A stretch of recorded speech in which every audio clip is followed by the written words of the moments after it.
안녕하세요. 발빠른 시황의 이소구입니다. 오늘 시장이 좀 안 좋았네요. 시장 전반이 좀 안 좋았습니다. 보시다시피 오늘 1% 넘는 하락세를 보여주면서 그동안 지켜왔었던 박스권 하단부 가까이까지 하락하는 흐름이 나왔습니다. 3200과 3300의 박스권이 되지 않을까라는 판단이었는데요. 가까이 왔습니다. 그리고 코스닥 같은 경우에도 마찬가지 맥락이죠. 조금 더 여유는 있습니다. 코스닥 1000포인트, 1015포인트 정도까지의 여유는 있는데요. 하지만 오늘 양대 시장 1% 넘게 하락하면서 투자 심리 위축되게 만드는 흐름이 좀 나왔습니다. 여기에는 외국인의 매도가 아주 집중적으로 나왔죠. 선물이 1조 4천억 가까운 매도가 나왔고, 거래소에서 7,100억, 코스닥에서 1,200억, 상당히 큰 매도가 좀 나왔습니다. 그런데 여기에 대해서 왜 이런 현상이 나타나느냐 라고 보면은요, 여러 가지 이유가 있겠지만은 미국에서 아마존이 시간 외에서 급락을 했어요. 그래서 나스닥 선물이 안 좋았고요. 주변 증시도 같은 맥락에 하락세가 좀 나타나면서 우리나라 반등을 못 주고 하락하는 흐름이 나왔습니다. 이런 가운데 오늘 특징주들 하나씩 살펴보도록 하죠. 먼저 오늘 강세 테마들이 있었습니다. 남북 경협주, 철강주, 이러한 종목들이 좀 강세를 보였는데요.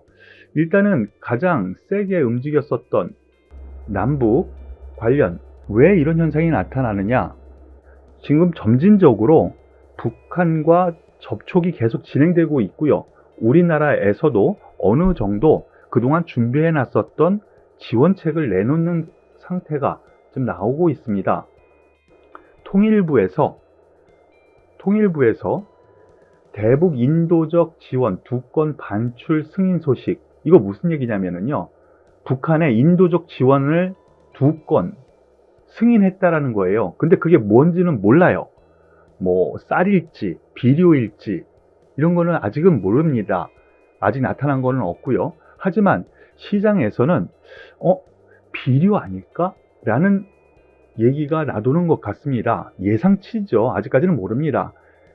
그러므로 인해서 조비라든가 아니면 남해화학, 이러한 종목들이 급등세를 좀 보여줬어요. 어제에 이어서 상당히 좋은 흐름이기도 합니다. 하지만 그 물건이 과연 무엇일까에 대한 부분은 아직 모르니까 이 부분 더 갈 여유는 있는데 단기 조정도 있을 수 있다, 이렇게 생각하시고 보시는 것이 맞지 않을까라는 판단이고요. 더불어서 대북 관계 개선이 되다 보니까 아난티 오늘 4% 넘는 상승세를 보이면서 지금 전 고점대 갖다 대놓고 마감을 합니다. 이거 상당히 좋은 모양이에요. 모양 자체도요. 흐름상, 기술적으로요. 그래서 대장주 역할은 아난티가 하는 것 아닌가 라는 생각을 하게 됩니다. 아난티, 금강산 관광개발, 그쪽 관련이 있죠. 더불어서 현대 엘리베이터도 같은 금강산 관광개발 관련주, 아주 좋은 흐름이 좀 나타나고 있고요. 이로 인해서 대북 관련주들이 전반적으로 좋았습니다. 대아TI, 철도주도 좀 올라왔고요. 철도주, 대아TI, 이것도 같은 맥락의 상승세라며 보시면 되겠고요. 신원, 좀 더 셌었죠. 주 초에는 더 셌었는데 오늘은 약간 못 미치는 흐름. 그래서 그제의 고점의 매물을 좀 받는 흐름인데요. 거의 맥락이 다 비슷합니다. 그리고 일신석재, 첫날에는 가장 강했었는데 상한가까지 갔었잖아요. 그런데 며칠 동안의 흐름은 좀 약화되는 흐름이에요. 하지만 같은 맥락의 흐름이라고 보시면 되겠습니다. 이렇게 대북 관련해 가지고는 긍정적인 역할, 향후에도 정책적인 부분이 나오지 않을까라는 기대감이 있다라는 부분이고요. 오늘 장중에 뉴스 플로우를 보니까 민주당에서 북한 관련, 북한과의 관계 개선을 위한 어떤 정책도 내놓는 흐름이니까요. 대북 관련주들 관심 있게 봐도 되겠습니다. 다만 단기적으로 다음 주에 조정이 좀 있을 수 있으니까 그걸 기회로 삼으시는 것이 맞지 않을까라는 생각 말씀을 드리겠습니다.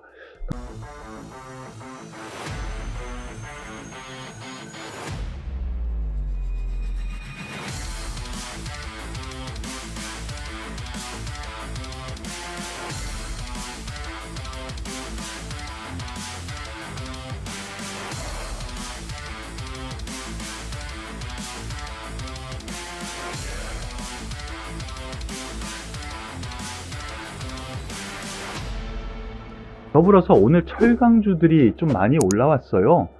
보시면은요, 지수가 안 좋은 상태에서 대부분 대형주들이 많이 하락했는데요.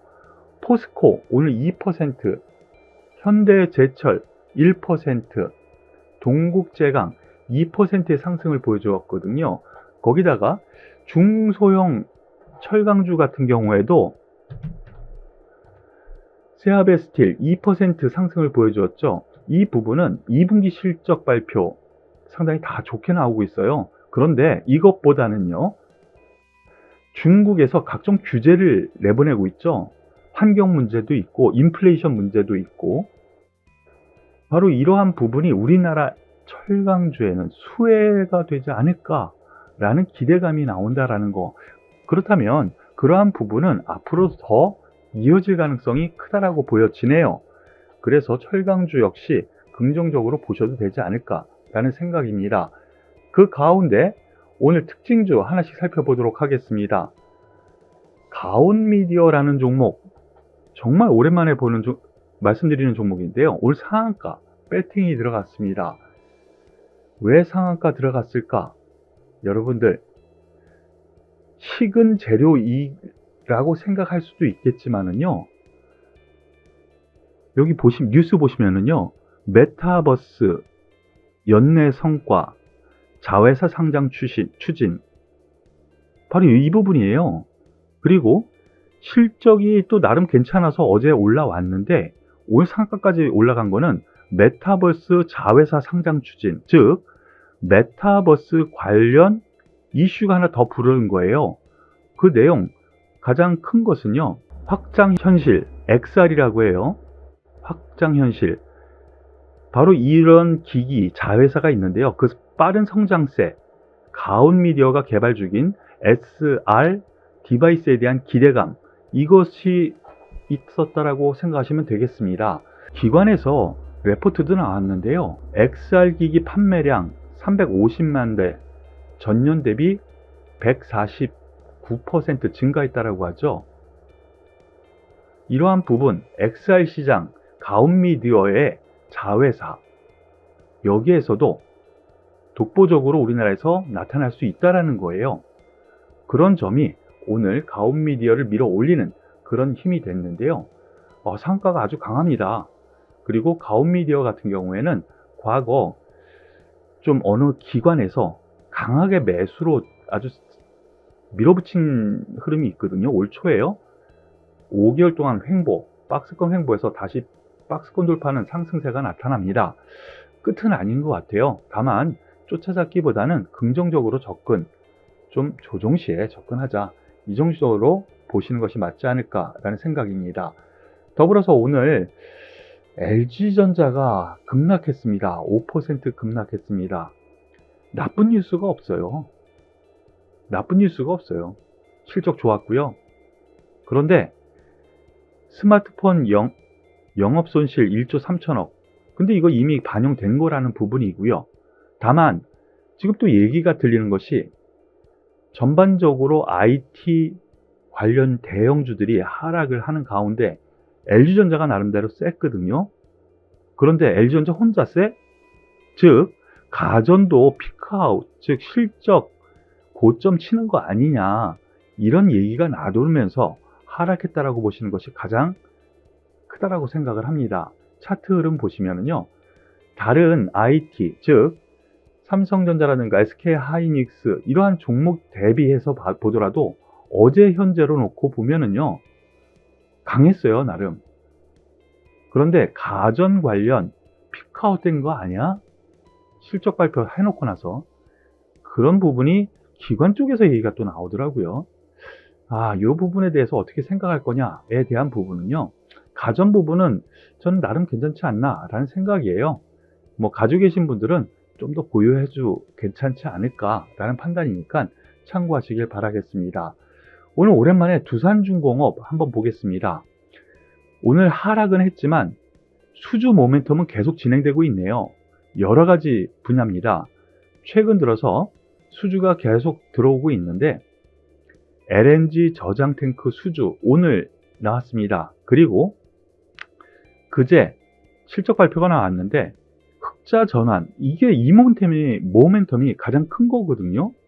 흑자 전환이라는 거. 그러면은 올 초에 상승을 이뤘었던 부분, 원자력 기대감도 있지만은 실적이 어느 정도 밑바탕이 됐다라고 볼 수도 있다라는 것으로 생각할 수 있는 거죠. 다만 주가 흐름에서 놓고 보면은요, 60일선까지 떨어집니다. 60일선까지 떨어지는 흐름이 좀 나타났는데요.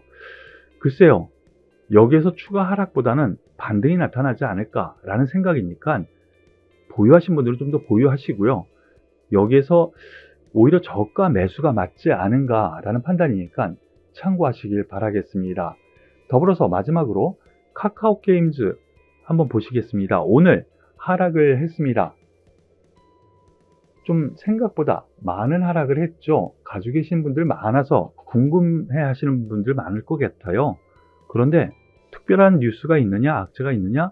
없습니다. 그럼 왜 떨어졌을까? 많이 올라왔으니까 하락한 거라고 보시면 돼요. 그런데 제가 보기에는요, 올라오는 21선, 약간 추가적으로 더 조정이 있을 수 있겠지만 21선에서는 하락이 멈출 가능성, 그래서 당분간은 10만 6천원과 8만 5천원 선의 박스권이 형성될 가능성이 있으니까 이 부분 참고하셔서 매매에 도움이 되셨으면 좋겠네요. 오늘 장 상황 별로 안 좋았습니다. 하지만 시장은요, 또 다음 주에 다른 모습으로 다가올 거거든요. 그러니까 힘내시고요. 오늘 발빠른 시황은 여기서 마무리 짓도록 하겠습니다. 수고하셨습니다.